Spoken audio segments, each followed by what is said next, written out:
Well, a very good day to you, ladies and gentlemen. Welcome to Kenya's most comprehensive political and public governance analysis show here on Herman Manyora's YouTube channel. Definitely, I'm talking about the Candid Talk. Always a pleasure to have you on board. Of course, this fine morning, I'm joined by Professor Herman Manyora. How are you, sir? I'm good. Welcome to the show. Wonderful. We are still on the ground, and of course, this good team is still looking at how things are taking place within this country.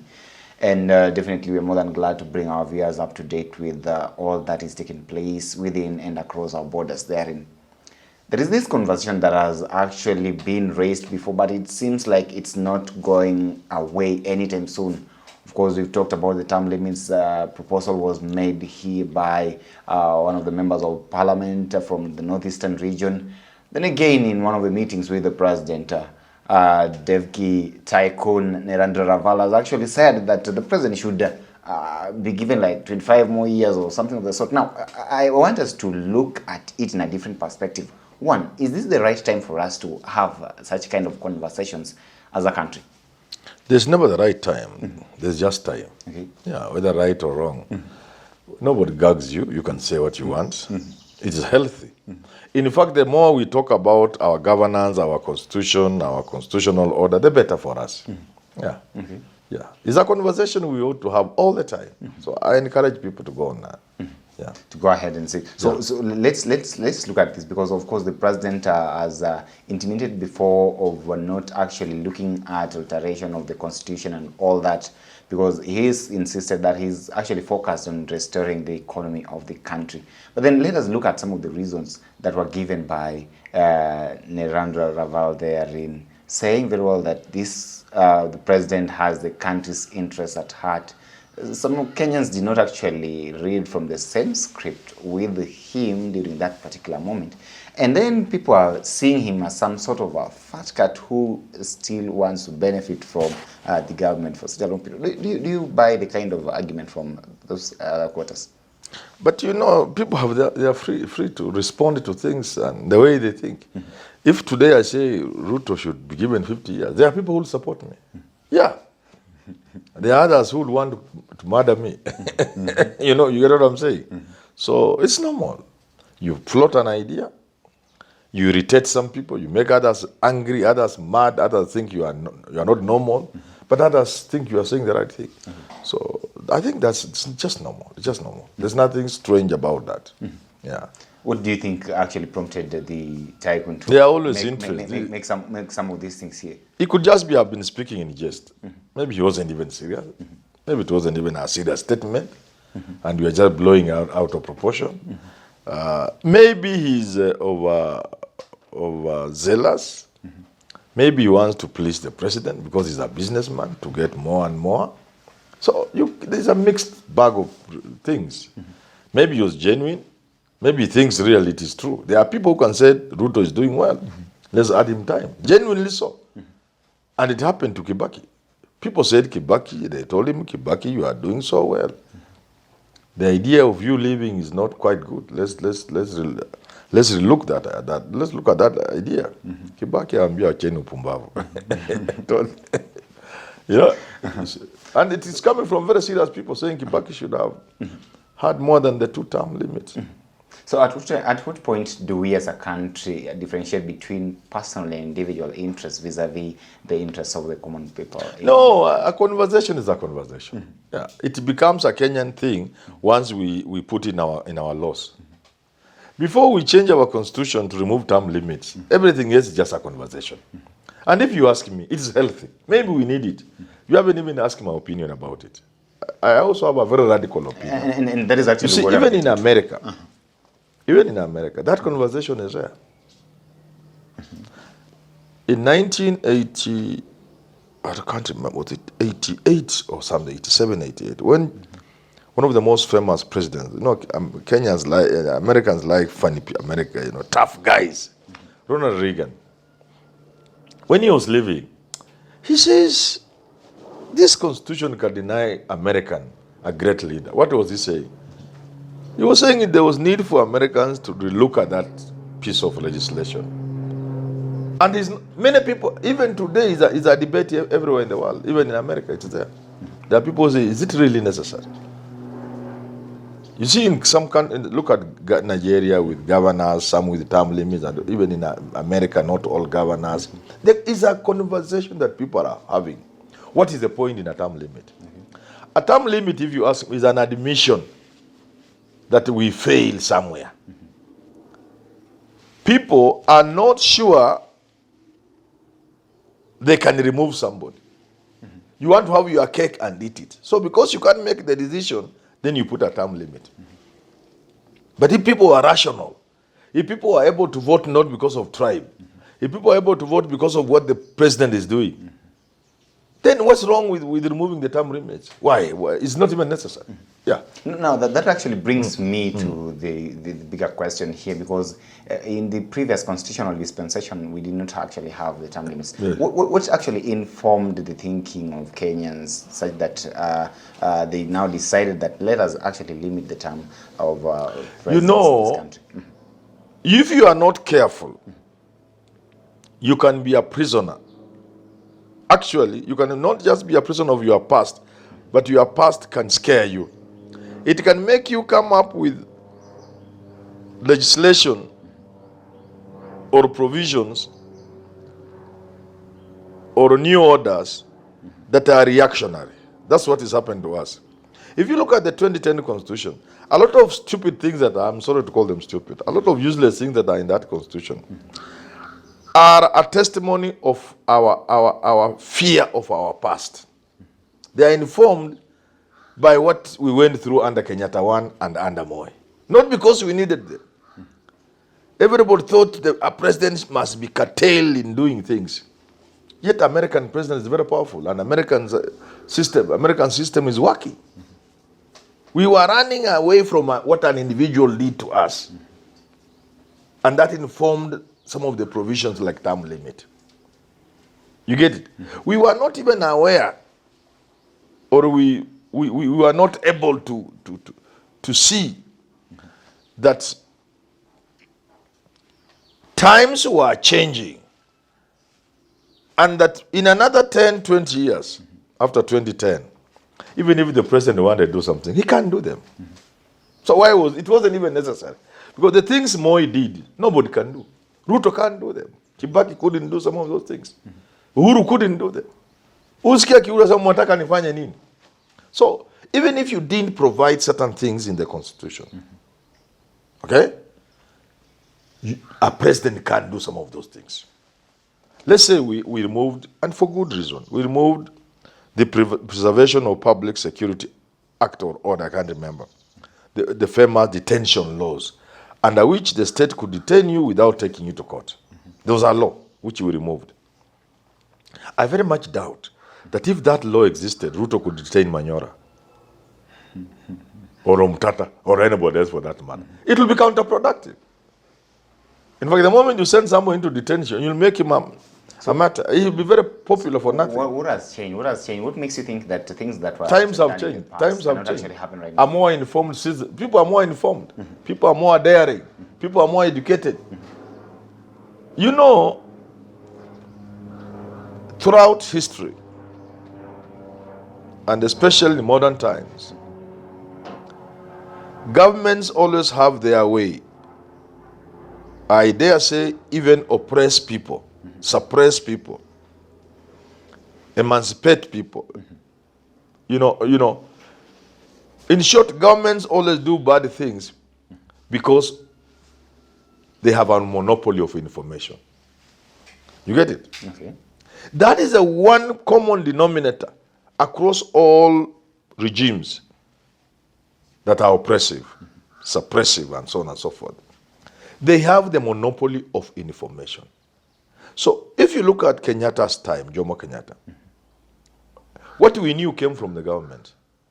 If you look at Moi's time, most of the time he was president, we only got information from KBC, it was Voice of Kenya, and so on and so forth. The intelligence, the so-called special branch in those days, they are the ones who manufactured information and released it the way they wanted. Even today, there are still attempts. But how far can you go? So the monopoly of information which government has always had has been waning and going down. For that reason, it's not easy to manipulate people. It's not easy. It's not easy. It's not easy. That is in Kenya. Yeah. I would like us to cross a little bit to our bordering country, of course, Uganda. We've seen what is actually taking place there. A number of political leaders and activists are on the run. They're not even within the country. Of course, they've been under the leadership of the president, the sitting president, for quite a long time. What actually makes you think that what is happening in Uganda may not actually happen in Kenya? Yet we are in the same region, the same time, and everything is the same. We are not Ugandans, and Ugandans are not Kenyans. You know, each of us has our own history. You know, history informs what we are. The things we can stomach, other people may not stomach, and mainly because of what we have gone through, because of our history. Ugandans have never known democracy in the sense in which Kenyans have known democracy. If you call democracy what you are going through democracy. Why? Immediately after independence, there was a loose arrangement where the king was still there, and there was a prime minister Obote, and so they were playing against each other until, of course, Obote managed to remove the king or something like that. I don't remember very well. He himself was then shortly after, as Africa was opening up, as people were beginning to open their eyes to see that this independence was fake. At that time, Africans were beginning to question whether they were actually independent. You know, 8, 10, 9 years after independence, with disillusionment with independence, questions being asked. Around that time, when people were asking questions, Obote was overturned. Amin was there for like 9 years. And after that, it's been war after war until Museveni took over. So it is a militarized country where even children had been part of the army. So the language in Uganda is a language of force. Okay. And people have lived with it. From the times of Idi Amin, disappearing was a normal thing. You greet somebody today, you have breakfast with him, lunch is not there, evening is not there. Huh? You look around, next time you hear the guy was seen being dropped in the River Nile to go with the crocodile. Okay. So that's part of their history. That's not our history. So there are certain things they can take, we cannot take. Okay. Yeah. In as much as times that they say. And even some people, if you give him the sort of freedom we have here, they will not know what to do with it for a while. Okay. For some time, they'll be like a hen. If you tie a hen, like Mo used to tell us, carry it from Western, Bush is coming with it from Lombay, and it's tied. When you reach it and untie it, it will not even know it has been untied. Some countries are like that. They cannot even believe. I have been with people from other countries, and some African, they say, you mean you people can tell a president the things you tell Moi?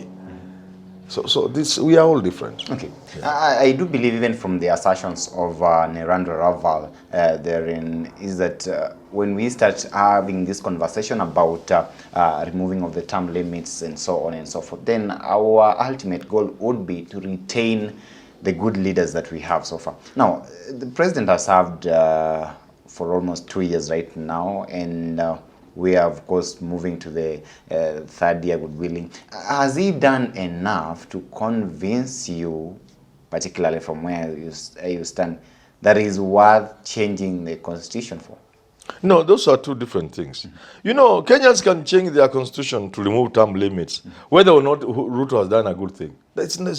They don't need to be related, because you cannot change it. It will be foolish to change the constitution because of one person. Because even if you remove term limits, Ruto will not rule for 100 years. Yeah. He's a human being, is that right? So you cannot be changing because of him. So why would be what's the thinking then behind the changing? It is just, to me, if I were to do it, I will do it to spite Kenyans, to tell them, you people, you are so stupid. You have the power within your hands. Let me tell you something. When you see people banning things, restricting things, legislating things, is an admission of failure. Look at the roads. It is so uncomfortable driving on our roads because of the bumps. Why do you think we put bumps there? We are admitting we can't control traffic. We are admitting we are incapable of maintaining speed limits and booking those who break, like in America or in other countries. You break speed limits, and you pay for it. So we are admitting we are incapable. So we put bumps there.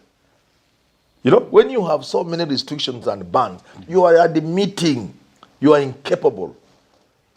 You see, if, for example, it's like saying, nobody should be president if he's beyond 70 years. And yet you have your vote. Why do you want to restrict that? Why don't you just say this man is too old? Hakuna kura yake, mimi napatiana yangu hapa. You get what I'm saying? So from that point of view, I see there's no point of term limits. We are putting term limits there because we are failing to use the power we have. When we must choose a president to take this country to the next level, we remember we are a Kalenjin. Then we vote a Kalenjin. When we must remove a person from power, then we remember we are Luo. And we say, no, wacha akayapo. So we must pay for that kind of stupidity. We cannot have unnecessary laws to cover our stupidity and to protect us from stupidity. We must just get out of stupidity, stop being foolish people, and know that when a time you are casting your vote for your MCA, is about the future of your child. It's about this country. When you are electing a governor, it is about your future. It's about whether or not your child will get a job when they finish school. When you are electing a president, it's about a future for your granddaughter. Because actions and the policies of today, from today's government, will affect this country 100 years to come. So we must come from that slumber. We must know we have the power to put the destiny of this country where it should be. So we don't need to have laws. We just need to be human beings with our brain. Say, huyu Raila amesimama kura, huyu Ruto amesimama kura. Kwa wawili, nani anaweza tengeza nchi ambaye mjukuu yangu ataishi ndani? Hapana nani kabla yangu. Hapana nani amenipa shilingi 200. Hapana Raila huyu, Ruto hapa. Kwa hawa wawili, nani anaweza kutengeneza nchi ambayo miaka 25 ijayo mjukuu wangu mtoto wangu ataishi ndani?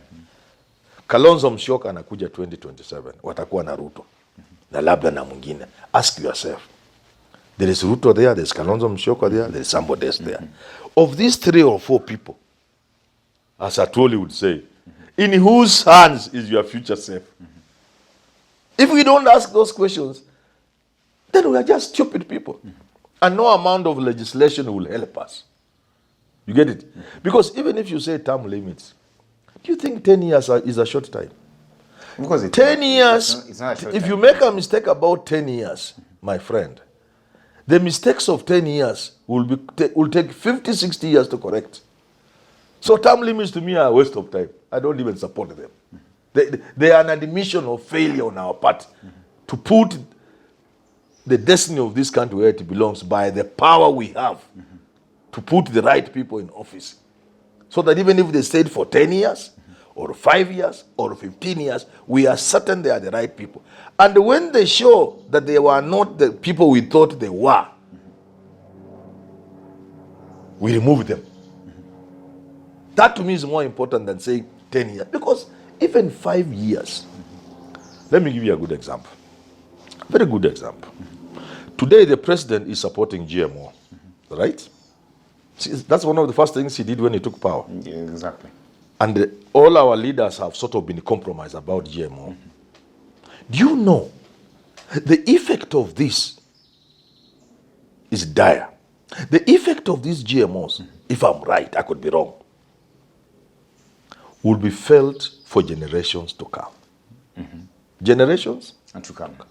Let me give you an example. In the countries where GMOs have been impressed without due care, it has taken a very short time for the ecosystem, for diversity, to be destroyed. Let me be more simple. In another 5, 6, 10 years from now, nothing we grow today in this country will grow again. Okay. Nothing will grow. Because the GMO has a way of, without being scientific, a way of destroying anything in a competition with it. So whereas some people from Viga say they can plant maize or Maragoli, these local ones, they can plant and they can grow. They will not grow. So they'll actually interfere with the Even, seeds, a mother can cut a cassava thing and you plant it there. If there are GMOs introduced, that one will not grow. But more seriously, today, getting seed, normal seed even from government, is not going to work. You need to get GMO seeds.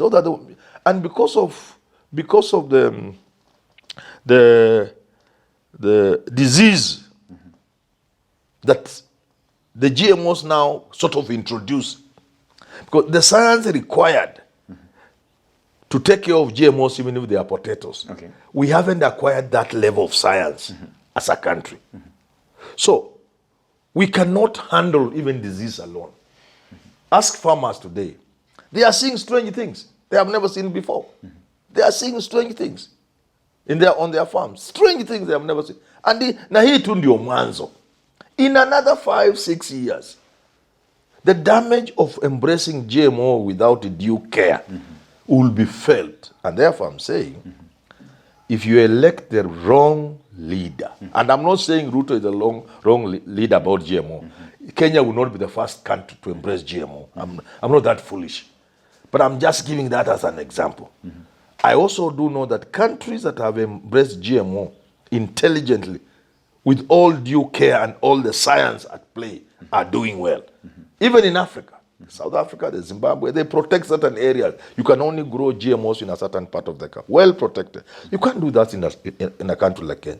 In supermarkets, you go to a supermarket, food is clearly labeled. You are buying this is GMO, you know. If you are buying tomatoes, this is GMO, you know it is labeled clearly. And it's illegal to sell GMO food without informing the customers this is GMO. This is not so in this country. So what I'm saying, once you make a mistake, even 5 years are enough to destroy a country. So let's not take stupid solace. Let's not relax and go to sleep because of term limit of 10 years. 10 years can destroy a country. 10 years is more than you need to destroy the future of a country, to destroy generations. So Kenyans must focus on the right leaders. Get it right from the word go. If you get it wrong and you say you have term limits to protect you, you are stupid. Because 10 years is too long.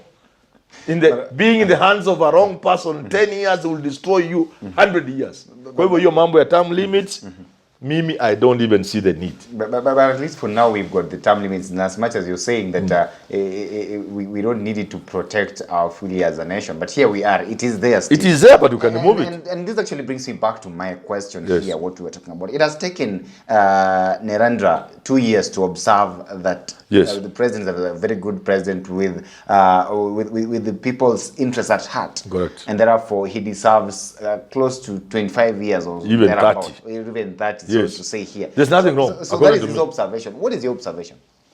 I don't want to be personal.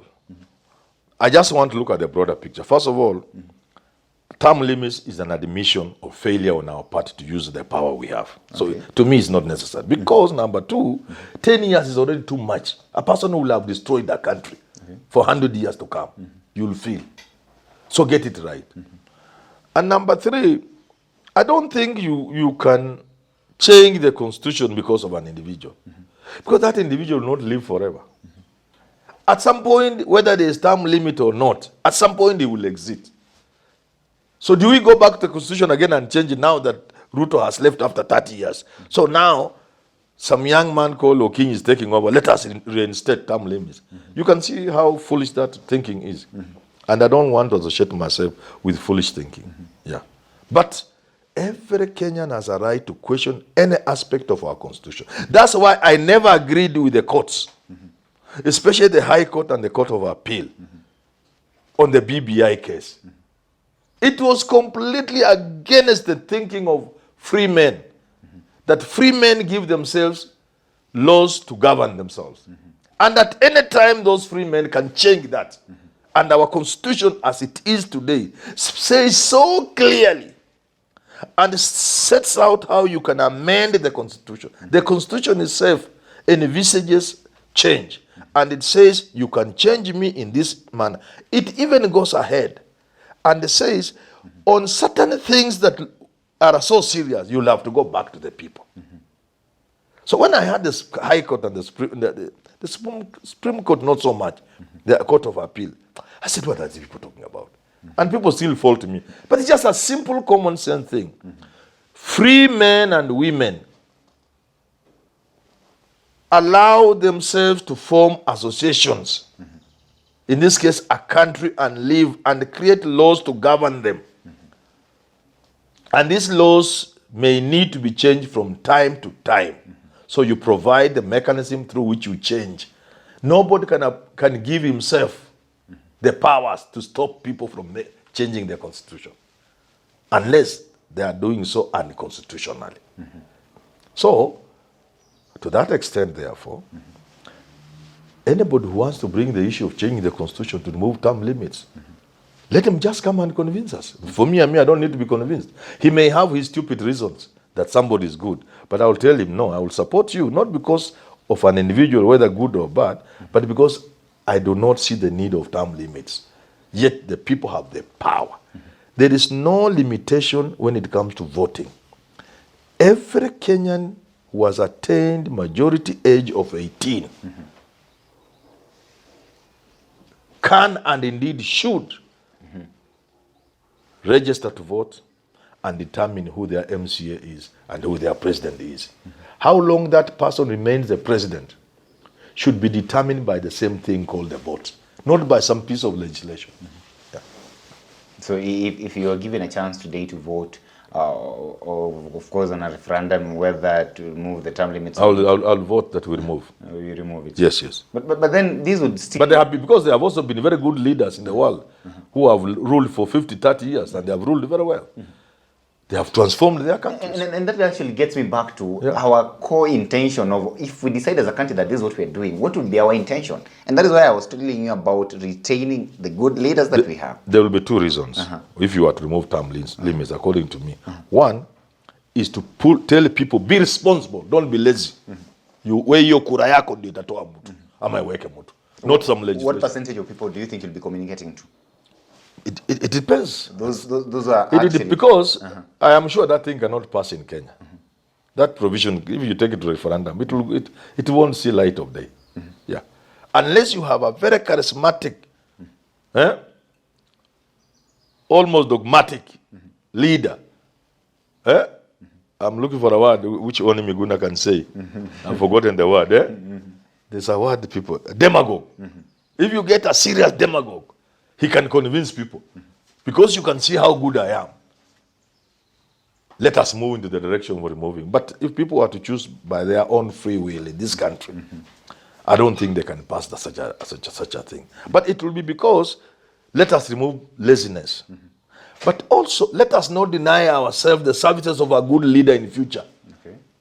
You may get somebody becomes president at 35 or 30, and is so good that after 10 years is merely 45.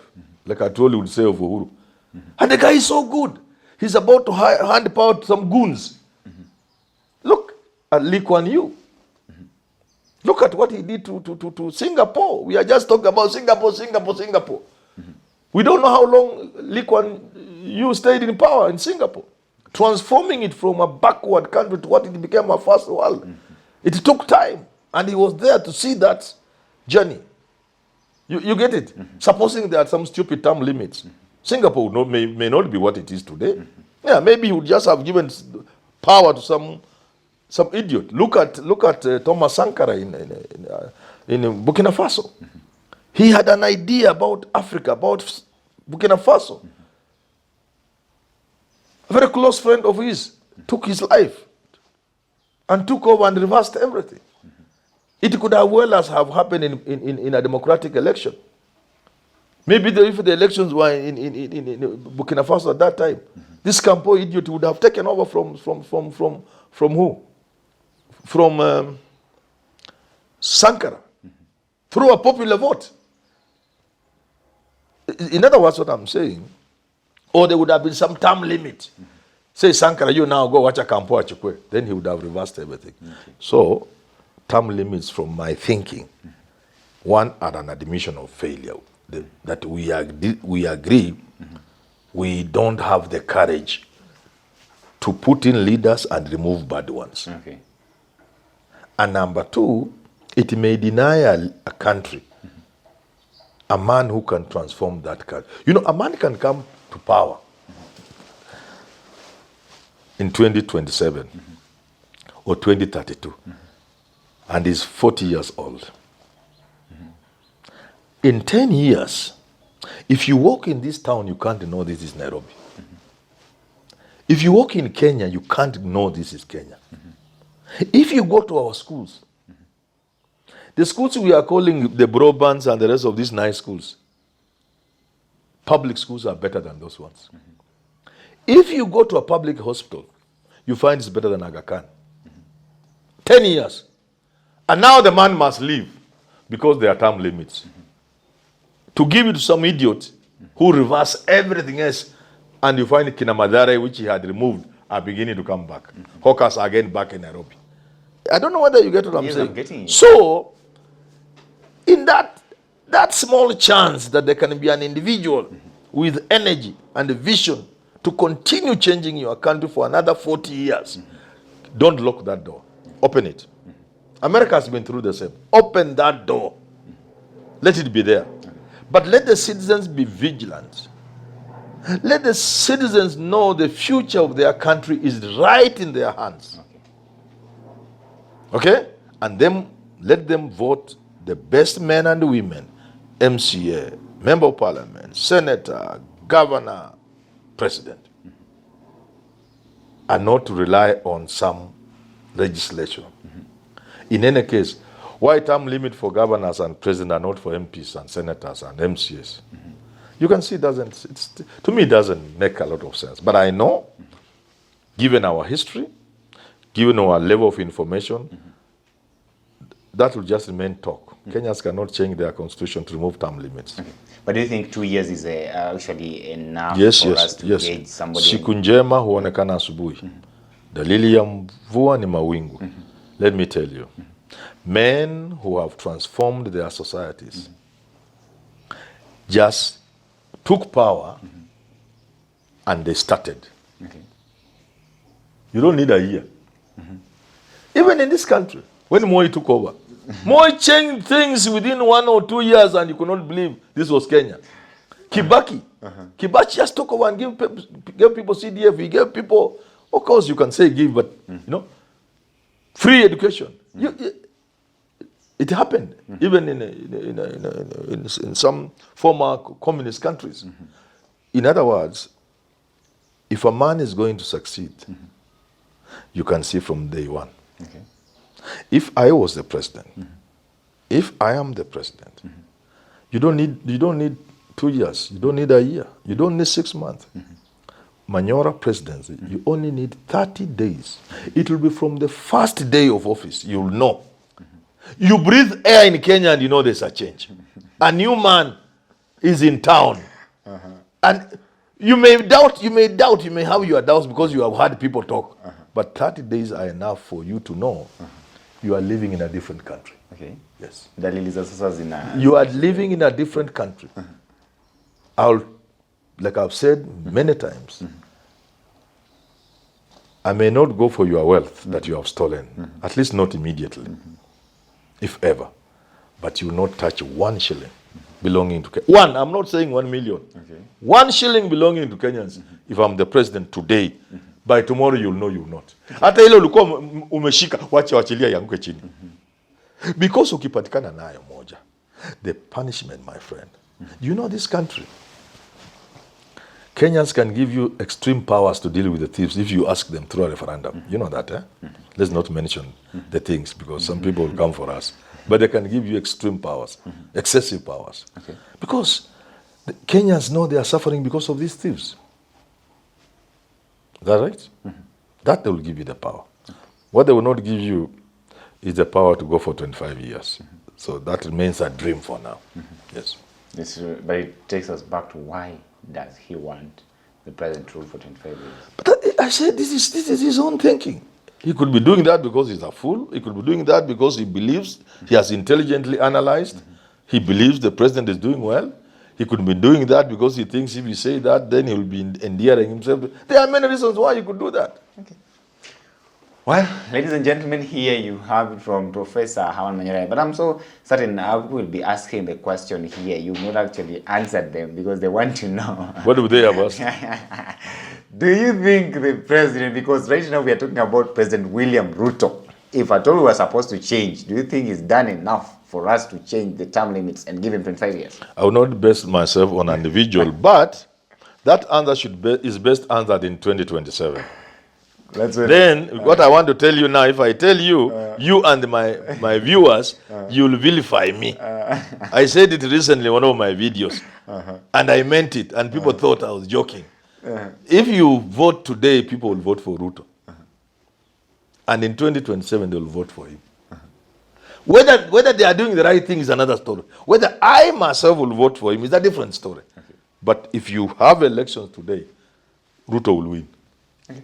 In 2027, he will win. So you're answering your question. Therefore, if these same people were asked, if he did some little good campaign, jamani hii kazi tumeanza, hawa watu watarudi, mnajua hawa watu ndipo watarudi kuharibu, tuongeze miaka ingine 5, watampatia.